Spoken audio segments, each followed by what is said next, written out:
Hello friends, इस video में हम देखने वाले हैं मेगा स्पोरेंजियम के स्ट्रक्चर के बारे में, यानी कि ओव्यूल के स्ट्रक्चर को देखने वाले हैं। Let us familiarize ourselves with the structure of a typical angiosperm ovule. तो चलिए आपको हम मिलवाते हैं एक टिपिकल एंजियोस्पर्म की ओव्यूल से। The ovule is a small structure attached to the placenta by means of a stalk called funicle. तो जो हमारा ओव्यूल होता है वो एक छोटा सा स्ट्रक्चर होता है जो कि प्लासेंटा से अटैच्ड होता है, प्लासेंटा से जुड़ा हुआ होता है एक स्टॉक के द्वारा, एक टहनी के द्वारा। और उस स्टॉक को, जैसे कि वो जुड़ा हुआ होता है प्लासेंटा से, उस टहनी को हम क्या बोलते हैं? फ्यूनिकल। तो चलिए इस फ्यूनिकल को देख लेते हैं डायग्राम के अंदर। तो आप देख सकते हैं ये हमारा क्या है? ये हमारा ओव्यूल है। और ये जो ओव्यूल है ये जुड़ा हुआ होता है हमारा प्लासेंटा से। तो ये जिस स्टॉक के द्वारा, जिस टहनी के द्वारा जुड़ा हुआ है, उस टहनी को हम क्या बोलते हैं? फ्यूनिकल। ठीक है।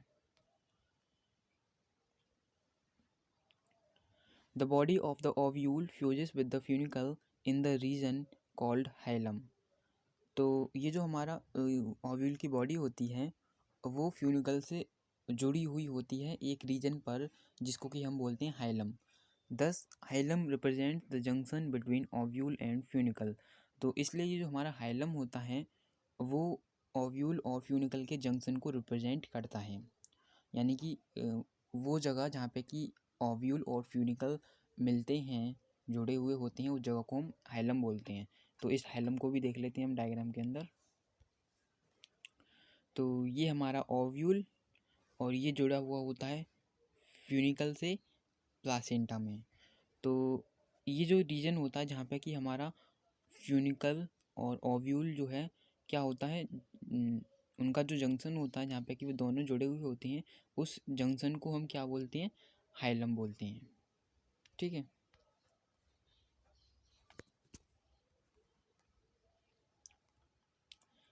Thus, hilum represents the each ovule has one or two protective envelopes called integuments.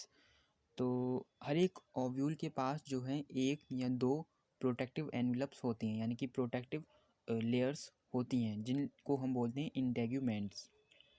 Integuments encircle the nucellus except at the tip where a small opening called the micropyle is organized. तो ये जो हमारी integuments होता है, जो हमारी protective layers होती हैं, वो न्यूसेलस को चारों तरफ से घेरे हुए होती हैं, सिर्फ एक जगह को छोड़ के। तो न्यूसेलस के जो सिर्फ एक जगह को छोड़ के, और वो कौन सी जगह होती है जिसको वो छोड़ रहे होती हैं? वो जगह होती है न्यूसेलस की टिप, यानी कि न्यूसेलस की सबसे ऊपरी वाली सतह जहाँ पे कि इंटेगुमेंट्स प्रेजेंट नहीं होती है। उस जगह को हम वो जो जगह होती है वो कहाँ पर होती है? या उस जगह को हम क्या बोलते हैं? माइक्रोपाइल एंड बोलते हैं। तो इसको भी हम देख लेते हैं, इंटेग्यूमेंट और माइक्रोपाइलर एंड को।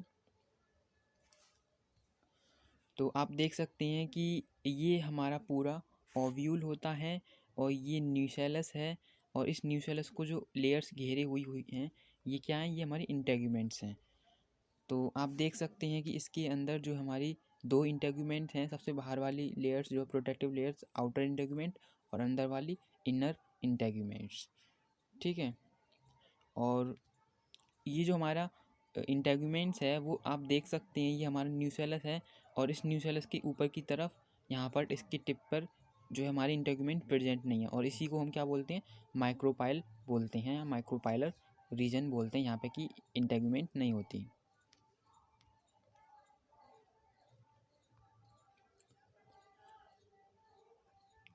Opposite the micropylar end is the chalaza representing the basal part of the ovule.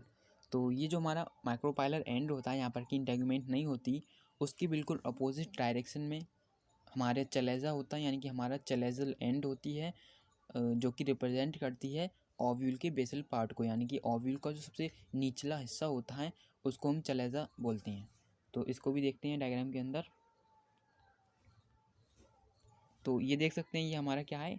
ये ओव्यूल है पूरा, इसका जो ऊपरी वाला हिस्सा है इसको हम माइक्रोपाइल बोलते हैं, micropylar pole.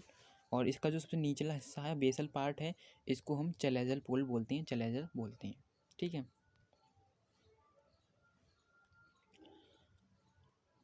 Enclosed within the integuments is a mass of cells called the nucellus. तो ये जो हमारे इंटेगुमेंट्स होती हैं, जो प्रोटेक्टिव लेयर होती हैं, इसके ये जो हैं चारों तरफ से कुछ सेल्स को घेरे हुए होती हैं, यानी कि बहुत सारे सेल्स को ये घेरे हुए होती हैं। तो उन सेल्स को जिनको कि ये घेरे हुए होती हैं उनको हम बोलते हैं न्यूसेलस। तो इस न्यूसेलस कैसे होती है? Cells of the nucellus have abundant reserve food material. तो ये जो न्यूसेलस के सेल्स होती हैं उनके पास बहुत ही प्रचुर मात्रा में फूड मटेरियल होता है रिजर्व में। Located in the nucellus is the embryo sac और फीमेल गैमेटोफाइट। तो ये जो हमारा न्यूसेलस होता है इसके अंदर हमारा एम्ब्रॉय सैक होता है जिसको हम फीमेल गैमेटोफाइट भी बोलते हैं। An ovule is generally has a single embryo sac formed from a megaspore. और एक ओव्यूल के पास सामान्यतः एक एम्ब्रॉय सैक होता है जो कि एक मेगास्पोर से बना हुआ होता है। तो इस एम्ब्रॉय सैक को भी ज़रा हम देख लेते हैं, न्यूसेलस और एम्ब्रॉय सैक को, ये कहाँ पर है।